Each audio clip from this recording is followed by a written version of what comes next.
Siguro naman ay nabalitaan nyo na itong si Greg Slaughter daw at ang Titan Ultra ay nagkakaroon ng negosasyon at mukhang iniintay na lamang daw ay yung go signal ng PBA para itong si Greg Slaughter masabit na doon sa lineup ng Titan Ultra.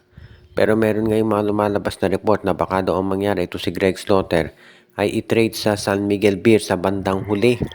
At ang magiging kapalit nito ay si Andreas Cahilig at si Jeron Teng. Ang balita kasi baka daw ito si Greg Slaughter ay ang mangyari dito katulad nung nangyari kay Calvin Abueva noon. Nagkanaban ito sa PBA dahil sa ginawa kay Terence Jones. Nung naalis yung ban niya, naglaro sa Phoenix sandali pagkatapos tinrade sa Magnolia. Ang balita dati ang kondisyon daw sa pagbabalik ni Calvin Abueva, maglalaro siya sa SMC. So ganun nga nangyari. Naalis yung ban kay Abueva, naglaro sandali sa Phoenix pagkatapos napunta sa Magnolia bago na-trade sa Converge. Ngayon, ang tanong naman, ito kayang si Greg Slaughter, ganun din ang mangyayari. Maglalaro sandali sa Titan Ultra pagkatapos iti-trade sa SMB o baka naman diretso to sa San Miguel. Pipirma ng kontrata sa Titan pagkatapos sign and trade, iti-trade sa SMB kapalit ni Cahilig at ni Jeron Teng. Dahil sa ngayon daw, ang San Miguel naghahanap ng isa pang big man na isasama doon sa roster nila at para nakikita nila na pupwede talaga si Greg Slaughter. At ang isa pa, kung nasa San Miguel si Greg Slaughter, wala nang magiging kakompetisyon itong si Junmar Fajardo. Ibig sabihin, yan talaga ang plano ng SMB.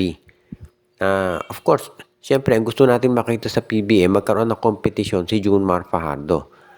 Pero kung ikaw naman ang San Miguel, siyempre, gagawin mo lahat para mawala ng kalaban si Junmar. Kukunin mo pareho yung mga big men.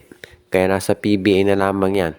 Depende kung mangyayari nga talaga ang ganitong bagay. Ang Meralco Bulls ngayon ay kinokonsidera na isa dito sa mga teams na susubaybayan sa Commissioner's Cup, lalo na at dahil dito sa kanilang import na si Ismael Romero. Dahil nga alam natin yung naging insidente dito sa kanila ni Nick Demusis. Pero bukod dyan, ito raw Meralco Bulls, kapag hindi pa nakaabot ng finals ngayong conference na to, asahan daw natin na magkakaroon ng matinding revamp dito sa kanilang roster. Dahil mukhang ang management daw ay gusto nang makita yung pagbabago dito sa Meralco Bulls. Kaya tignan natin kung mangyayari ba talaga yan. Dahil sa ngayon daw itong Meralco mukhang kumbinsido na kaya nilang gumawa ng paraan para mabago yung kanilang roster. At ibig nito sabihin, kung tignan natin kung mabibigyan talaga nila ng tsansa yung kanilang lineup ngayong conference na to na tumagal pa talaga.